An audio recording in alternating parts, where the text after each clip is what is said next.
नमस्कार, आप सभी दर्शकों का सीएनयू चैनल में स्वागत है। इस वक्त मौजूद है मुंबई के अनुशक्ति नगर विधानसभा के अंतर्गत वार्ड क्रमांक 146 में।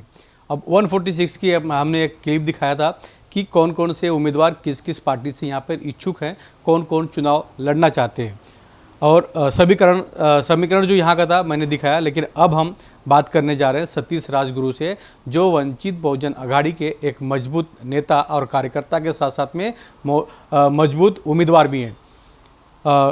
कुछ महीने पहले ही वो अभी विधानसभा चुनाव भी लड़े थे, लेकिन अब महानगर पालिका चुनाव है और ये वार्ड जो है एससी ओपन हो चुका है। अब एससी ओपन में महिला और पुरुष कोई भी चुनाव लड़ सकता है, जैसे कि मैंने अपने पहले के क्लिप में बताया था। सतीश राजगुरु से जानेंगे। सतीश राजगुरु जी, सबसे पहले तो आपको अभिनंदन कि आपने एक बड़ा फैसला लिया चुनाव लड़ने का।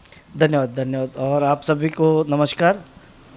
मैं जानना चाहूँगा कि वार्ड जैसे कि विधानसभा आपने चुनाव लड़ा जी। उसके बाद अब जो समीकरण बना है नगर पालिका का, क्या लगता है नगर पालिका का जो समीकरण बना है और जिस तरह अभी कुछ जिलों का भी जो रिजल्ट आया है नगर पालिका गई अन्य, क्या देखते हैं आप इसको, किस नज़र से? सबसे पहले तो मैं हमारे तमाम वंचित बहुजन आघाड़ी के जहाँ पे भी हमारे नगर सेवक चुन के आए हैं, 104 नगर सेवक और 5 नगर परिषद के सदस्य ऐसे जीत के आए हैं, उनको सभी को मैं हार्दिक बधाई देते हूँ। सभी कार्यकर्ता ने मिलकर बहुत अच्छा काम किया है। वंचित बहुजन आघाड़ी की ताकत आदरणीय सुजात साहब अम्बेडकर ने ये बताया था कि ग्राउंड का इलेक्शन जब भी आएगा तभी हम लोग क्या गुल खिलाएंगे, ये क्या रंग लाएंगे वो देख लेना। तो हम लोग को अच्छा रिजल्ट मिला है। 104 नगर सेवक और 4 नगर परिषद अध्यक्ष हम लोग के चुन के आए। तो मुंबई महानगर पालिका की तस्वीर किस तरह होगी? जिस तरह आप नगर परिषद की बता रहे हैं आप 104 के ऊपर, तो मुंबई नगर पालिका की तैयारी किस तरह की? बिल्कुल, आप मुंबई महानगर पालिका का इलेक्शन आप देखोगे कि हम लोग ने हमारे नज़र के सामने ही ये इलेक्शन रखा था। जब भी मुंबई कमेटी की स्थापना हुई, नई मुंबई कमेटी की स्थापना, हमेशा हम लोग एक चीज़ देखेंगे कि गरीबों के लिए, वंचितों के लिए, बहुजन समाज के लिए हम लोग रास्ते पे उतरे हैं। हम लोग ने एसआरए का आंदोलन किया, महानगर पालिका पे आंदोलन किया, बहुत सारे सब्जेक्ट हम लोग ने लेके, समस्या लेके हम लोग ने उसकी आवाज़ बन के लोगों को उस समस्या का निवारण करने के लिए हम लोग ने आगे आए। और नई जो मुंबई कमेटी है, हमारे मुंबई के प्रेसिडेंट है श्री चेतन आहिर है, महिला प्रेसिडेंट स्नेहलताई सोनी और युवा प्रेसिडेंट सागर भाई गवई, ये बहुत अच्छे युवा और उम्दा युवा है जिनकी सोच बहुत अलग है और हम सब उनके टीम में काम करते हैं। और सभी युवाओं को बाला साहब ने चांस दिया है और बहुत अच्छे से, हर कोई एजुकेटेड है और खुद एक की सोच रखते हैं। इसके लिए आज हम लोग मुंबई में महानगर पालिका में बहुत अच्छे रिजल्ट लाएंगे। हमारी तैयारी भी काफ़ी हद तक हो चुकी है। हम लोग चाहे किसी का अलायंस हो या अकेला जाना पड़े, हम लोग हमेशा सोच रखते हैं कि खुद के बलबूते पे जीते। जैसे कि आपने पूछा, विधानसभा में मैंने इलेक्शन कंटेस्ट किया है, विधानसभा का चुनाव भी मैं लड़ चुका हूँ। ये वार्ड से 146 से मुझे 5000 वोट है हमारी विधानसभा में। ये वार्ड से 5000 वोट है, मुझे सारे मिला के 10,500 वोट थे, सिर्फ ये वार्ड से 5000 वोट है। तो जाहिर बात है कि ये इलेक्शन में मुझे कंटेस्ट करना बहुत ज़रूरी है। और वो वक्त पे बाकी सारी पार्टियां अलायंस में लड़ रही थी और वंचित बहुजन आघाड़ी अकेली लड़ रही थी और लोगों ने मुझे ये प्यार दिया है। आपने खुद मेरा इलेक्शन का कैंपेनिंग देखा था, आपने खुद मुझे डोनेशन दिया था। मुझे अभी भी याद है, यही जगह पे आपने मुझे 1000 रुपये डोनेशन दिया था, क्योंकि आपको मेरा कंसेप्ट बहुत अच्छा लगा था कि हम लोग लोगों से 1-1 रुपया मांग के हम लोग कंटेस्ट करने वाले हैं। उसमें से लोगों ने मुझे नहीं बोलेगा तो 8 लाख रुपया मुझे ये दिया था, फंड दिया था, एक डोनेशन मिला था। कोई 1 रुपये तो देगा नहीं, जायज़ बात है। 10 रुपये से लेके 5000 रुपये तक के डोनेशन मेरे पास आए थे, जिसका विवरण हम लोग ने चुनाव आयोग को दिया है। सारी चीज़ मेरे पास है अवेलेबल।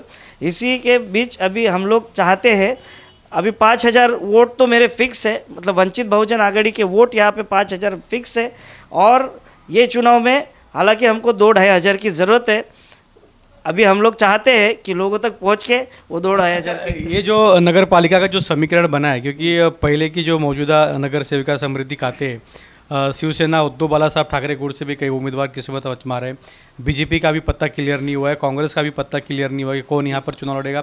आरपीआई के लोग टिकट मांग रहे हैं, लेकिन वंचित बहुजन आघाड़ी को लोग क्यों पसंद करें? मतलब यहाँ के लोग वोट क्यों दें? क्या रीज़न है? मतलब क्या आप करने वाले चुनाव जीतकर, या क्योंकि एक युवा होने के नाते आप यहाँ के स्थानिक है, लोकल है, लेकिन यहाँ की समस्या क्या क्या है? जी मैं आपको बताना चाहूँगा, मेरा जन्म ही एक झोपड़पट्टी में हुआ है। वहाँ से मैं आपको बताना चाहूँगा, मेरी माँ एक बर्तन मांजने का काम करती थी, जो घर घर में जाके बर्तन मांजना, लोगों के घर की साफ़ सफाई करना, कपड़ा धोना, खाना बनाना, ये सब मेरी माँ ने किया हुआ है। मेरे पिताजी माली का काम करते थे। ऐसे हालात में हम लोग पड़े हुए हैं, और वो हालात आज भी मुझे वैसे कि वैसे ही दिखाई दे रहे हैं। आज 2 साल के बाद 2027 में डॉक्टर बाबा साहब आम्बेडकर ने पानी का सत्याग्रह किया था 1927 में, 1927 में किया था, 1927 में किया था, 20 मार्च 1927 में। उसको 100 साल पूरे होने वाले हैं पानी का सत्याग्रह। आज भी हमारे सह्याद्री नगर में पानी का प्रेशर नहीं, जबकि आप देख रहे हो मलबार हिल हो या फिर अलग जहाँ पे हाई प्रेस्टीज लोग रहते हैं, वहाँ पे पानी मिल जाता है। 20-25 मंजिला 100 मंजिला इमारत में पानी मिल जाता है, लेकिन हमारे सह्याद्री नगर पांजरापोल में पानी नहीं मिलता है। वो समस्या है। फिर हमारा जो ट्विन टनल बना है आनी पांजरापोल ईस्टर्न फ्रीवे पे, वो जो टनल बना है, टनल के ऊपर बुद्धा पार्क का मुद्दे को लेके या फिर टनल की सिक्योरिटी के लेके 2000 झोपड़े को माहौल में शिफ्ट करने का दावा किया जा रहा है महानगर पालिका से। हमारा मांग ये है, उन 2000 झोपड़ों को जो आरजीपीजी रिजर्वेशन है पांजरापोल में 7.5 एकड़ की लैंड है, वहाँ पे 2000 झोपड़ों को वहाँ पे नई बिल्डिंग बांध के वहाँ पे शिफ्ट किया जाए।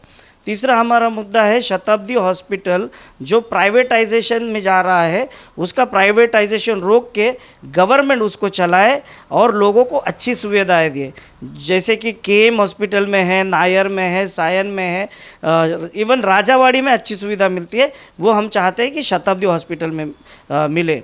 आपको पता है जो आरजीपीजी रिजर्वेशन का मैंने बात किया है, वहाँ पे एक स्कूल का रिजर्वेशन प्लॉट है जो पिछले 40 सालों से रिजर्वेशन है उसके ऊपर, लेकिन आज तक कोई स्कूल उसके ऊपर बनी नहीं है। अगर वो एजुकेशन स्कूल वहाँ पे बच्चे लोग को हमारे मिले, सह्याद्री नगर, वाशी नाका या पांजरापोल के बच्चे लोग को मिले, तो हमारे बच्चे कल बीआरसी में साइंटिस्ट बन सकते हैं, बीआरसी में डॉक्टर बन सकते हैं, आरसीएफ, एचपीसीएल, बीपीसीएल के प्लांट ऑपरेटर्स बन सकते हैं, इंजीनियर बन सकते हैं, केमिकल इंजीनियर बन सकते हैं। ये मेरी भावना है। दूसरी बात, कई लोग, ये मेरा जो विधानसभा क्षेत्र है या मेरा वार्ड है, वहाँ पे एसआरए की समस्या प्रलंबित है कई सालों से। आपने गणेश नगर का एसआरए देखा रहेगा, लोगों को बिल्डर ने भाड़ा नहीं दिया था। अभी कुछ 2-4 महीने पहले लोगों को चाबियाँ दी गई, लेकिन अभी भी आप जाओगे तो उनको पीने का पानी नहीं मिल रहा है। उनको नहाने के लिए, धोने के लिए पानी मिल रहा है, लेकिन पीने का पानी जो है उनको खरीदना पड़ रहा है। ये समस्या नहीं है क्या? ये समस्या है।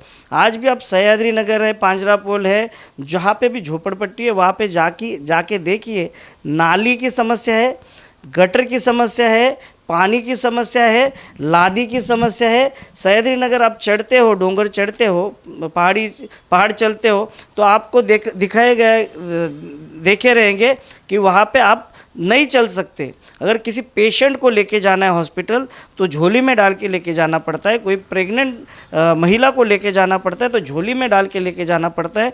अगर किसी की मौत होती है, हालत मुंबई की है, ये मुंबई की बात कर रहा हूँ मैं, मुंबई में आज भी एक शर्म की बात यह है, गांव में घर के बाहर या घर के अंदर शौचालय बनाए गए, लेकिन सह्याद्री नगर में जाओ, अभी भी हमारी माँ बहनें खुले में जाना चाहते हैं, क्योंकि शौचालय की हालत जो है वो बहुत निंदनीय है।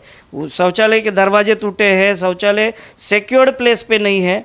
आप आए दिन देख रहे हो, शौचालय का टैंक भी गायब है, टैंक भी गायब है, वो भी घोटाला है। घोटाला है, बहुत बड़ी टैंक। हालांकि मैंने उसकी तकरार की थी, म्हाड़ा में टैंक बांधी नहीं तो शौचालय कहाँ जाएगा। तभी मुझे काफ़ी लोगों के फ़ोन आए, भाई आप क्यों ऐसा कर रहे हो, लोगों को शौचालय मिल रहा है तो बांधने दो शौचालय। टैंक, बगैर टैंक का क्या होता है, हम लोग आउटलेट बाहर छोड़ देंगे, ये एक बहुत गलत बात है। आउटलेट अगर आप बाहर छोड़े, जायज़ बात है, वो किसी के दरवाजे तक पहुंच जाएगा आउटलेट, इसके लिए हम लोग उसका एक निषेध करते हैं। ये बहुत सारी समस्या है, हम लोग उसके ऊपर भी बोलना चाहते हैं। जो शौचालय आपने बताया कि आउटलेट बाहर खुले में छोड़ दिया है, वो हम लोग कल विजिट करेंगे आपके साथ जी। और न्यूज़ करेंगे। लेकिन इतनी समस्या आपने गिना दिया, तो 8 साल मतलब 3 साल तो कार्यकाल खत्म हो गया, लेकिन एडिशनल फंड तो नगर सेविका को मिला ही, लेकिन 5 साल में उन्होंने क्या किया फिर, जब इतनी समस्या ऐसी पड़ी है? जी देखिए, उनके पास काफ़ी एक्सपीरियंस है। जिनकी आप बात कर रहे हो, उनके ससुर एमएलए रह चुके हैं, नगर सेवक रह चुके हैं, उनको पता है जैसे इलेक्शन आता है तो पैसा बांट के लोगों के वोट खरीदे जा सकते हैं, वो उनको पता है। काफ़ी हद तक वो इस टाइप का ही इलेक्शन लड़ते हैं कि इलेक्शन जब भी आते हैं तभी लोगों में पैसा बांटा जाता है, ब्लैंकेट बांटा जाता है, डिब्बे बांटे जाते हैं, दिवाली में शक्कर, आटा, चावल बांटे जाते हैं। इतनी शर्म की बात मुझे बताने की है कि डॉक्टर बाबा साहब अम्बेडकर जी का अभी कुछ दिनों पहले महापरिनिर्वाण दिन हम हर साल एक शोक मनाते हैं, और वो शोक में हम लोग डॉक्टर बाबा साहब अम्बेडकर के लिए उनके प्रतिमा में हम लोग मोमबत्ती जलाते हैं, प्रतिमा के सामने हार पहनाते हैं और एक शोक करते हैं और कैंडल मार्च निकालते हैं। तो मुझे ये बहुत शर्म की बात लगी कि हम लोग इतने मजबूर नहीं है, हम लोग इतने गरीब नहीं है, हम लोग भिखारी नहीं है कि आपको नौबत आए कि हमको मोमबत्ती का पैकेट देना। आपने ये क्या किया है हमारे समाज के साथ कि आपने मोमबत्ती का पैकेट भेजा है घर घर में। ये बहुत शर्म की बात है हमारे समाज के लिए भी, और जिन्होंने बांटी है उनका मैं निषेध करता हूँ, उनके लिए भी ये शर्म की बात है। आगे जाके आप ऐसा कोई भी काम ना करें। एक मोमबत्ती जबकि वो 1 से 2 रुपए की आती है, उतना खर्चा तो हम कर सकते हैं एक मोमबत्ती बाबा साहब के लिए, लेकिन आपने जो किया है वो बहुत निंदनीय है। आप एक एससी समाज से आ रहे हैं जी, वो भी एससी समाज से आ रहे हैं, से। तो फिर एससी समाज के होके भी समाज के लिए इस तरह भावना रखना गलत है। वो खुद, उनको आप जाके पूछ सकते हैं, उन्होंने खुद को कभी एससी समाज का देखा नहीं।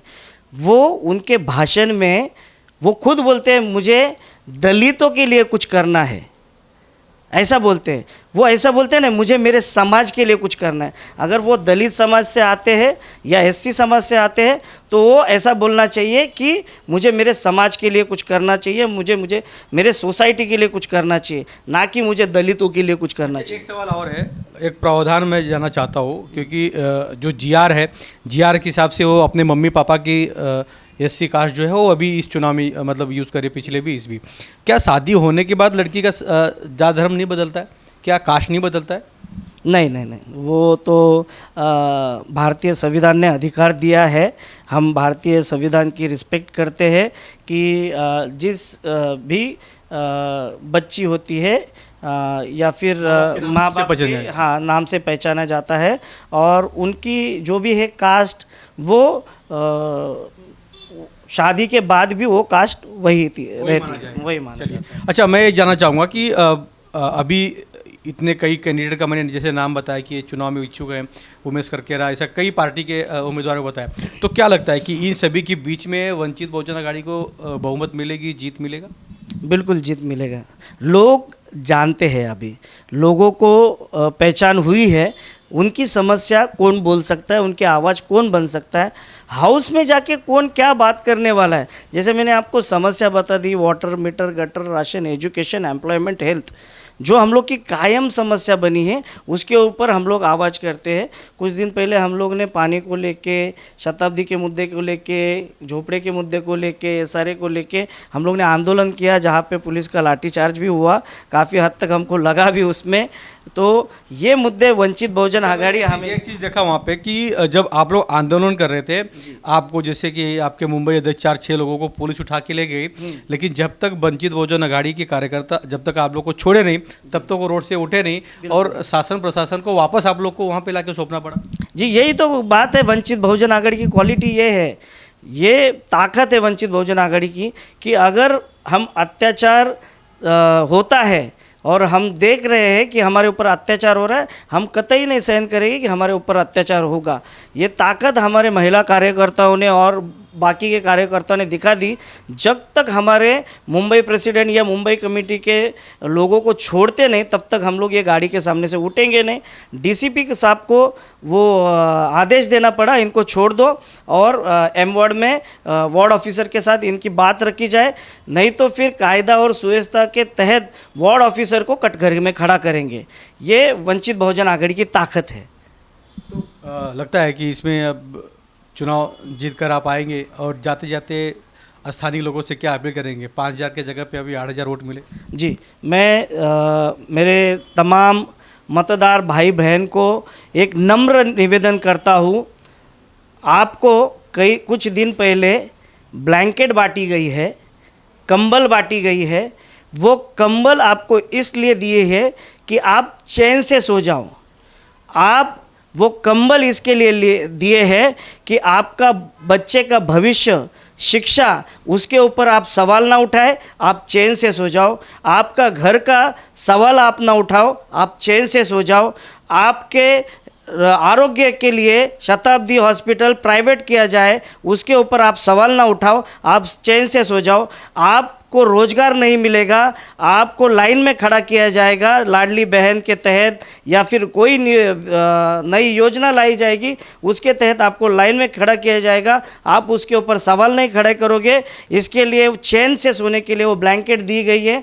अगर आपको ऐसा लगता है वो ब्लैंकेट में आपका भविष्य खराब हो रहा है, तो वो ब्लैंकेट को जला दो और इनको दिखा दो, क्योंकि ये 5,000, 10,000, 2,000 आपके बच्चों का भविष्य नहीं है, आपके घरों का भविष्य नहीं है, आपके रोजगार का भविष्य नहीं है, आपके आरोग्य का भविष्य नहीं है। ये 5,000, 10,000 ये आपके मुंह पे दिया जाने वाला एक तमाचा है। इस तमाचा को दुगने हाथ से जोर से उनको एक तमाचा दे दो जो आपकी बात रखेगा, जो आपके लिए हाउस में लड़ना चाहता है, जो आपकी आवाज़ बनना चाहता है, जिसको समाज के बारे में पता है, इस एरिया के बारे में पता है, जो इस मिट्टी का है, जो इस मिट्टी की ताकत बनना चाहता है, उसको आप बेशक चुन के लाइए। अगर आपको सही मामले में आपको वोट बेचना है तो मैं आपको एक सजेशन देता हूँ, जो भी आपका वोट खरीदना चाहता है तो उसको पूछो, उसको बोलो कि हर महीने का राशन हमारे घर में पहुँचाए, तब हम उनको वोट दें।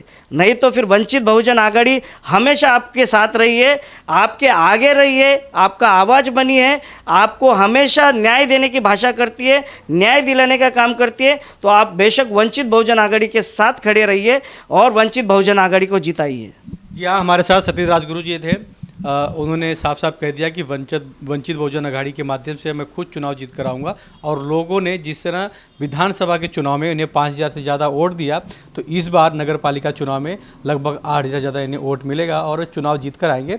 लेकिन इन्होंने जाते थे एक भी अपील किया लोगों से कि भैया कंबल के पीछे मत पड़ो, पैसे के पीछे मत पड़ो, कि आपके घर की भविष्य, आपका भविष्य, आपके बच्चों का भविष्य कौन तय करेगा, उससे उजागर कौन करेगा, उसे आगे लेकर कौन जाएगा, ऐसे उम्मीदवार को चुनकर लाइए। तो कैमरामैन प्रवीण के साथ राज पांडे, CN न्यूज़ मुंबई, चेंबूर।